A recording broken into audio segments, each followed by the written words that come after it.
Yo, what up? Welcome back to another episode of the Double Down podcast with me, Ben Basunga, your host, where I make ridiculous sports takes, and whether they're right or wrong, I double down. And that's how we do things here.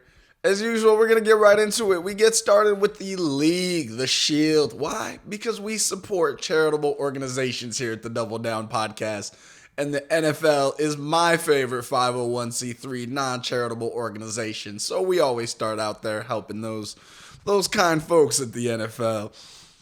Man, so we look back at the championships last week, AFC and NFC championships. The Chiefs meltdown like good cheese. What happened in that second half? 21-3. Patrick Mahomes harassed by unheralded Cincinnati Bengals defense into some mistakes. Next thing you know, they're losing the game in overtime that they should have won. Patrick Mahomes is learning this lesson the hard way. He's made it to one Super Bowl. He's won one Super Bowl. He's lost one Super Bowl. He's made it to two. And now he's finding out that it's not that easy. Tom Brady he spoiled the future for quarterbacks. He had everybody thinking that now that's the standard. You just come out, you make it to the championship every year, you win most of them, maybe every now and again you lose. And people are starting to find out for Patrick Mahomes, Lamar Jackson, Josh Allen, it's not that easy. Matthew Stafford already knew that. He was in Detroit, where all dreams go to die. Do they even have the car factories in Detroit anymore? Nothing that leaves Detroit, nothing does well until it leaves Detroit, unfortunately. And Matthew Stafford, good for him, he got out, and now he is playing in the Super Bowl. The first year after he leaves, he's playing in the Super Bowl. Mind you, Detroit was the same team that got rid of some of the best NFL players in history, decided they'd rather retire than play in Detroit. Barry Sanders was like, man, I'm on pace to break this Walter Payton rushing record, or I could just retire and not play in Detroit. And we all know how that ended up. Kelvin Johnson, he's like, get me out of Detroit. Detroit was like, no. He's like, I would rather not play football than play in Detroit. And Matthew Stafford is proving that it wasn't him. It was Detroit. They are the problem. The whole city, the whole culture, the whole team. It is a nightmare. And Matthew Stafford is now here slaying the demons. But more so, just doing what any smart team would do, leaving the ball in Jimmy Garoppolo's hands. We brought it up last weekend, and he proved us right after the fact. He is exactly who we thought he was, an average quarterback at best. Shout out to Jimmy Garoppolo. Seems like a nice guy. Wish him all the best. Will he make your football team win? I doubt it. So here we are, the Los Angeles Rams, Cincinnati Bengals. They used to be called the Bungles 2 seasons ago when they won 4 games, and here we are. Oh, how the fortunes have changed. And all they did draft well, being Joe Burrow. Burrows was the guy. Now he's out here rocking Joey Burr necklaces and fur coats with diamonds, and he's out here swagging it out. Big ups to him. If Joey Burrows wins this, he is going to be the Eminem of the NFL. In a league dominated by black folks, Joey Burrows is going to come up and just snatch the crown up and be the GOAT 3 years in and no one saw it happening. That's what will happen if Joey Burrows wins. Or he can go through what a lot of other quarterbacks have gone through. You have this magical run, you make it to the Super Bowl, you lose, and you don't go back for a really long time. You never know, but this Super Bowl, I will say, is the Rams to lose. On paper, they are a much better team. Just that defense, that D-line, Burrows got sacked 9 times against Tennessee. The Rams could do the same if those players are on point. But the Super Bowl is about much more than X's and O's. Because you have 2 weeks until the game is played from the last time you played, and there's a lot of different things that go into it with the meetings and the interviews and all the attention that gets drawn your way. And sometimes that gets up in players' heads and they kind of lose that ability to focus and prepare properly. And with new teams, you see that a lot. The Rams have been there before. So they have all the steps. The Rams are in a great position here to win a Super Bowl.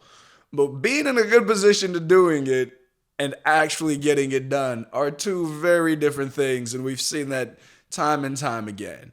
That being said, I still think the Rams pull this off 24-21 in a close game, but the Rams are, I think, are going to be Super Bowl champions when it's all said and done. And if this pick is right, you can thank me later. If it's wrong, well, you shouldn't have been listening to me in the first place unless you thought it was going to be right as well. I still think it's going to be right, and I'm going to hold that down. This is the Rams Super Bowl to lose. That is for sure. So I have them winning 24-21. Other big league in the news. Brian Flores sues the NFL. And I know a lot of people are out here and they're like, this is amazing. And it is a very courageous move from Flores. But as we've seen in the past, suing the Shield, when does that work out for anybody? Like, you go back through history. The problem with being the NFL owners and taking it to litigation is the NFL owners can never catch a football. They're not going to call any plays. But the courtroom, that's their playing field. Old rich white guys with time and money, they love litigation. This is what you do. So by taking this issue to the courtroom, you now put the owners in their comfort zone. This is what they live for. They got teams of lawyers. They got tons of time. Not in life, they're all pretty old. But in terms of regular time and lawsuit time, they got nothing but time and money. What could you, at best, if let's say Flores wins, the NFL's never going to let this go to trial. The visibility of the things that could find out in the discovery is the Shield. They got to protect that. So what are they going to do? They're going to settle. What does that mean? It's going to cost them a little bit more money. That's not their issue. Once you get into the $1 billion, there's no difference between $1 or $2 or $3 billion. And Brian Flores' lawsuit is not going to be enough to make the NFL owners think twice. Because yes, they say their pocketbook, but they paid Colin Kaepernick less than $10 million. When you have 30 guys with billions of dollars, $10 million means nothing. And what do? They protect the Shield. What happens to Colin Kaepernick? He hasn't played again. The dude is now on Twitter strictly, and I hope he's doing well, but that's the thing. Litigation is the Shield's strong point. And when you try to fight them in their thing, in their court, in their comfortable zone, it's a tough battle. And I don't know how this will work out for Flores individually, but safe to say, I don't think he's coaching anytime soon. I don't think anyone's like, hey, remember that guy that sued us? Yeah, he should be the head coach of our football team. And the hard part is, like, if you're another black coach in the league, now you got to make a choice. Like, do I take this side, and then do I have other black people call me an Uncle Tom because I want to keep my job? I didn't sign up for this, and now I got to make a choice. And you can already tell that the NFL is getting out in front of this. They took Sashi Brown.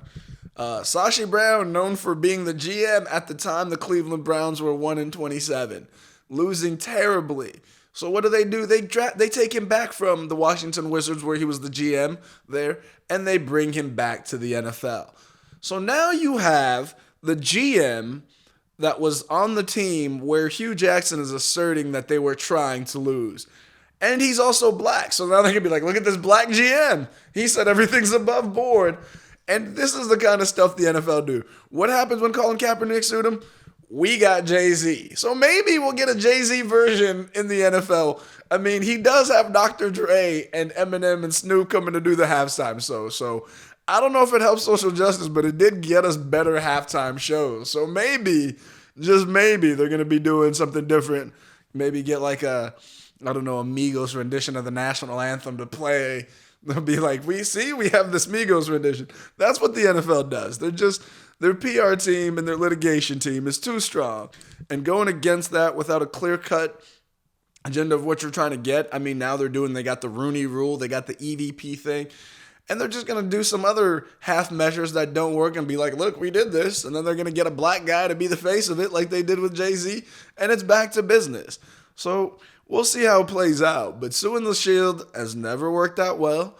And I guess Brian Flores didn't like coaching in the league that much. So, yeah, I do applaud your courageousness. But sometimes the sacrifice plays for all of us. So it's like best of luck to you. I hope it works out, Flores, and whatever you decide to do next.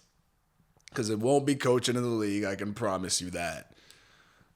Moving on, the Washington football team is no longer called the Washington football team.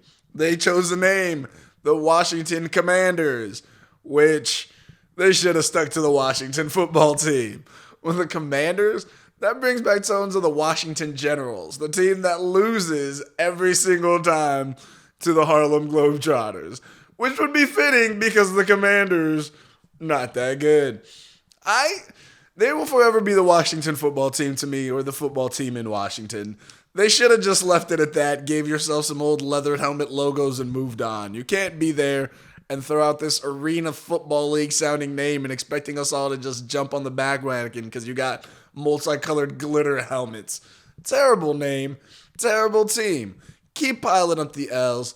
R.I.P. Sean. Dang, what is his name? They tried to make him out to be the pariah to save the team, but no, the Washington football team, you guys will forever be that. Commanders, terrible name. Just whoever you guys paid to figure that out, probably the same guys that you paid to review your 650,000 emails that came up clean. Which, I do wonder though, one thing about this NFL lawsuit, circling back real quick, I wonder what kind of evidence. They had 650,000 emails reviewed. And all that got fired was one guy that wasn't even a part of the investigation. You think these same people are going to let any information be discovered in a lawsuit? It's a bold strategy, and I highly doubt it. So the Washington football team, maybe there's some evidence there, but we'll never know. They will still forever be the Washington football team. And lastly on the NFL, Tom Brady retires, and somehow Boston sports fans still find a way to make it about them. Brady didn't say us by name. He only called out the Buccaneers fans. After all the years that we watched Brady and supported his greatness because you were out there taking hints, you just watched the guy be good. Like, you just were like, yeah, we Titletown USA, baby. You were just a part of the bandwagon. And people were like, oh, he forgot, or maybe he was whatever. No, it was very purposeful. Tom Brady, that dude is meticulous preparation. And his retirement post, if you look closely, the background picture is of him as a Buccaneer when they stomped the Patriots. It is no accident. He meant to forget you guys. He does not care about you guys. He doesn't even play for your team. He moved to a different state. He was never yours to begin with. He was just there at a time, and you guys were fortunate enough to be fans of the team when he was there. So just be grateful. He owes you nothing for watching and supporting him.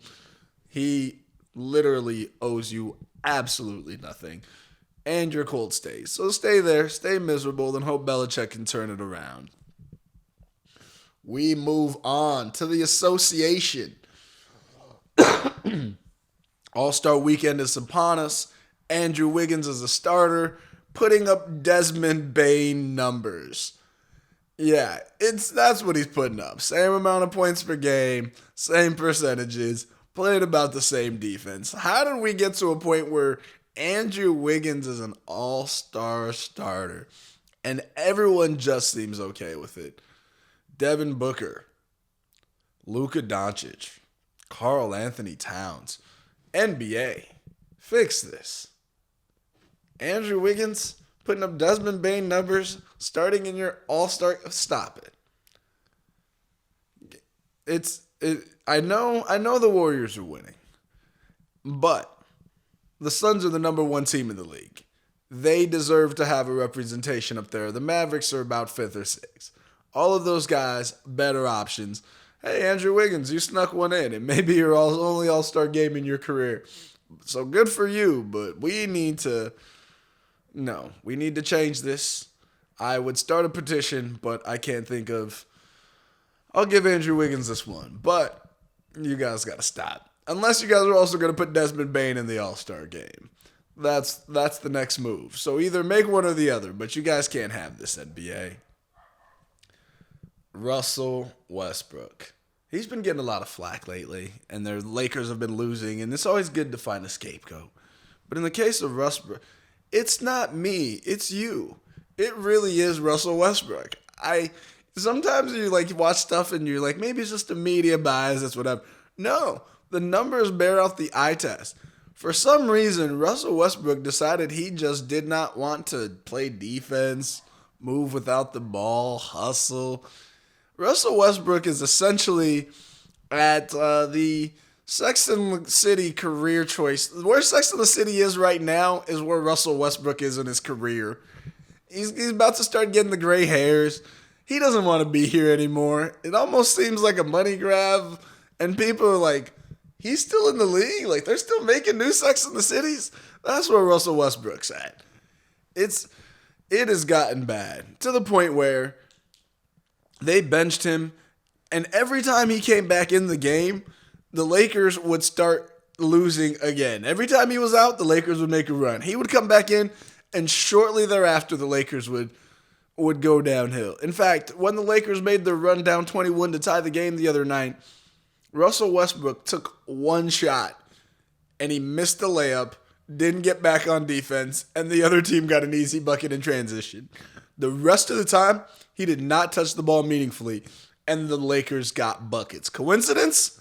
Maybe, but he's really quacking like a duck, and he's jumping like one on his dunks. I don't know what he's doing right now. Missing layups, missing jump shots, missing dunks, missing everything. And I don't even blame him. I look at his numbers, doing about what he did last season. The Lakers took a gamble, and they missed badly. It's going to affect the team for years. So now they're just holding on while LeBron James single-handedly tries to carry these guys going on 40, which LeBron James is in season 19. It's going to be 20 next season. That's how many seasons Kobe played. Jordan didn't get close. Karl Malone, Kareem Abdul-Jabbar, those guys played about 22. But LeBron's getting to the point where we have 1, 2, 3 tops, maybe more seasons of LeBron. Which brings me to the fact that Brady's retiring, LeBron's almost retiring. All the guys in those classes, NBA and NFL-wise, only one that's left in the NFL is the quarterback-wise. You got Aaron Rodgers. LeBron's really the last one of this era. And now you got KD, Steph Curry. Those guys are winding down. Giannis, and Luka, Nikola Jokic, Joel Embiid. Those guys are kind of in their prime. But what we're seeing is now a changing of the guard. And when you look at guys like Brady and LeBron, people are always like cheering for the underdogs. Always wanting Brady and LeBron to lose. That takes away so much. Now that you see how hard it is to do, you can't cheer for an underdog. The underdog, they're just glad to be here. Being the best team, the best player with a target on your back every day and staying on top of that hill, people are finally starting to realize how hard that is. And Kyrie's and the James Harden, everyone's just like, oh, LeBron made a super team. That's why he won. How's that working out for Brooklyn? It's not. Yeah, Kyrie won't get vaxxed. James Harden's getting pissed off. Now they're about to treat Kyrie like Kim Cattrall in the new Sex and the City. Just leave him completely off the squad. They don't need him right now because bringing all together those egos, it's not hard. It's not as easy as LeBron made it look. So maybe give just like a little bit of tiny respect for the GM side of it. But we'll see how that plays out moving forward. But I do think there's just an appreciation necessary now for when you are the best, when you are the champ, when you are the top dog, when you have done the work and stayed on top for so long, and some underdog, someone wants to cheer for some upstart team that barely won some games that's on a magical run to defeat you. You don't deserve that. And I hope that people finally understand where I stand on this. Forget the underdogs. We like overdogs here. We like favorites. We like people that are champions. We don't need underdogs. Unless this podcast. This is our only underdog that we support. The double down here. Did I backtrack on my words? Yes, but I stand by that. And that's what we do here. We're moving on to the UFC. UFC, big things coming up. Israel Adesanya is fighting Robert Whittaker again. Why? I don't know. And that's the thing about UFC is like if somebody just beats you down, stomps you out, you can't possibly. It's very rare that you get back into the ring with that person and beat them, especially when you got destroyed the first time. fighting is so much about confidence. And once your confidence gets taken out, like Robert Whittaker's did the first time he fought Izzy, it wasn't pretty. And I mean, just beat him down. Imagine having what it takes mentally to be like, hey, that guy that beat me up, I'm going to go back in there and get these hands again, which is probably what's going to happen, which is going to be great. Israel Adesanya, another African champion. I support that to the T. Kamaru Usman, Francis Ngannou. I think all the champions should be African. Just like I think all the Super Bowl winners should be black quarterbacks. But this Super Bowl doesn't have that option. But in this fight, I think I got Izzy taking it. I just don't think that you could come back from the beating that he took the first time, and I don't think it was close. So I got Izzy winning that on the 12th. Julianna Pena is going to be fighting Amanda Nunes. So that was one of the craziest things that happened, was that fight. There hasn't been a female champion as dominant as Ronda Rousey. And I remember when Ronda Rousey her career she had more fights, but her career ended the night Holly Holm head kicked her career to completion that night. It took her 3 more fights to find out, but her career was effectively over that night. Holly Holm picked her apart and destroyed Rousey. And now Amanda Nunes did what Ronda Rousey did on a much higher level, on a much wider level, in multiple weight classes, to the point where the thought of her losing a fight, I don't even think it occurred to anybody outside of Julianna Pena and her camp. I don't think Joe Rogan and John Anik and Daniel Cormier and all those guys believed what they were watching as they happened. I don't think anyone saw it when it came. But not only did she beat her, she picked her apart and then took her down and wrapped it up, which is it's one thing to get caught by a punch that you didn't see coming or that you barely missed, like an Anderson Silva when he was so far ahead, he was dancing. He was like Usain Bolt in the 2008 Olympics, moonwalking to the finish line. Anderson Silva's out there crip walking in the octagon and gets clipped. That's one way to go down. But to just get beat up the way that Amanda Nunes did and now have to go back into it, it's going to be interesting to see if she can get that confidence back, get that swagger back, because it's like once you can't get that confidence just doesn't come back. It's like a relationship. Once you have the relationship with being a champion and that trust, it's like if you're in a relationship and somebody cheats, that confidence doesn't come back. That trust, it's just broken. You can't put the ceramic pot back together with some glue. And that's what Amanda Nunes is trying to do. Now, will Pena be able to follow it up with the adrenaline rush that she had and the excitement of playing with house money? It's the same situation that Joe Burrows now finds himself in. You are playing with house money. You have no expectations. That's where she was at before. And that's where Joey Burrows is now. And it bode well when it's the first time. But when you go into that rematch and people now are expecting you, people are like, oh, this isn't just some underdog. This is a person with a chance to really do something. Oof, well, that's a lot more pressure. And we're going to see if the champ can come back. That's a fight away. But I'm intrigued between the psychology of what happens when you have those fights. And that's something we're going to look forward to moving forward. So a few things here to touch on, a couple miscellaneous ideas here before we wrap up here. Did anyone know the Winter Olympics was happening? The Winter Olympics is happening right now, and I don't think anybody's known. I don't even think ESPN knew the Olympics were happening. They're just like, what, Olympics? They just found out from this podcast right now. Everybody did. Which is the irony of this podcast. The Winter Olympics are being held in China. The same China that when LeBron James talked about, when Daryl Morey said some comments about China and basketball there, everyone said that, oh, China owns the NBA, China owns the league, LeBron James can't say anything about this because China owns all of this. But here we are going to China amongst all of these human rights violations and accusations. Nope, we're still there supporting.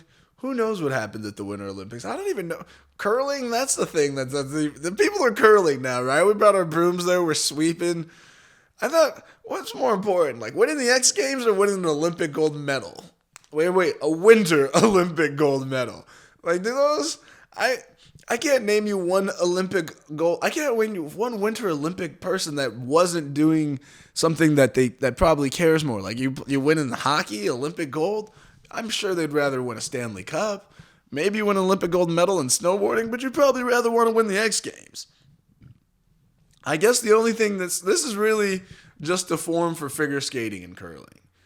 And I'm here for it. Curling is one of those things that I do believe if it was colder, curling would get popular. It's like a, what was that game? The beanbag toss? What is the name of that game where you toss the beanbags into the hole? Cornhole.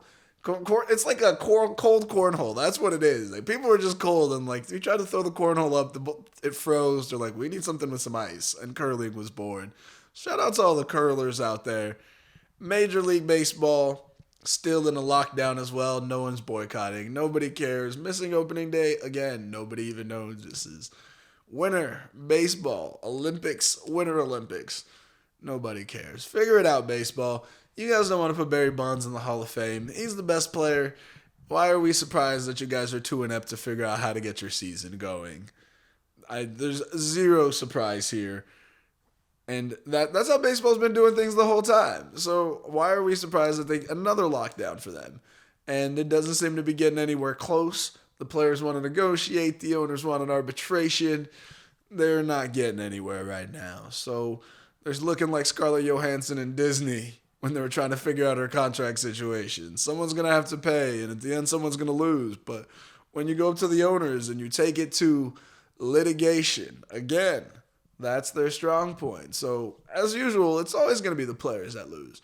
And anyone that supports the owners in a labor argument, you're probably a fascist. That's the only way that you could ever do that. Players, you have millionaires and billionaires fighting for whatever. And if you support the billionaires for no other reason, the players do the work. They're the person that you came to watch. They're the ones that you want to see. So it makes zero sense to support their owners, and I don't trust anybody who does. Will they get it figured out? At some point. Will they probably miss some games in their season? Yes. Is that better for everybody? They play 162 games. They should miss some games. In fact, play like 100 games. Save yourself the trouble. I think everyone will be better off for it. Get it figured out, baseball, or don't. Nobody cares. And with that, we wind down to my favorite part of each episode, where I get to tell a ridiculous story from historical sports past, just to remind us that it's not so bad with all the nonsense we hear today. Most recently, this story involves ex-NBA player Xavier McDaniel. Nicknamed X, he played for the Seattle Supersonics in the early 90s as well as the 1990s Knicks teams. He was an all-star. He made it to an all-star game, averaged some 20 points per game. He was never the best player on his team. But what he was known for was being an enforcer. And what he used to do, and a new book just came out. This new book is called When There Was Blood in the Garden. It's about the New York Knicks and their ineptitude, which will always be due to their owner, James Dolan, until he gets rid of it. He's like the Jerry Jones of the NBA. Your team will suck, and it's your fault. It's all your fault. And that's the Knicks. But back to Xavier McDaniel. Xavier McDaniel, my favorite part about him is that when he was in the NBA, in the locker room, after games, he used to walk out of the shower with a fully erect penis and a towel over it, and then he would just stare at his teammates in hopes that somebody would say something so he could start a fight in an effort to establish dominance over his teammates, which is the most outlandish thing. Because he did put a towel over it. So he's not just walking buck and stark. But at what point are you just like, this is the definition of toxic masculinity. This is where it came from, and I now understand. Xavier McDaniel went on to go play for the Knicks. First day of Knicks practice, Xavier McDaniel gets in a fight with Anthony Mason. Was anyone surprised? No. There was zero surprise. Probably because he didn't have his pants on in the locker room. He probably deserved to get some fights. when you put your whole pride on as an enforcer and that's what you do to intimidate other people, you're going to end up in some fights. I would just love to read the Twitter comments after Xavier McDaniel gets in a fight for walking around the locker room with a towel over his fully erect junk to establish dominance. That would be my favorite interview to watch on ESPN. But unfortunately, those days are over. And so is this podcast. We have reached that time. Guys, I have been Ben Basunga. Y'all have been excellent. Check us out on LonelyMans YouTube. This is the Double Down Podcast with Ben Basunga. Enjoy your day. Peace.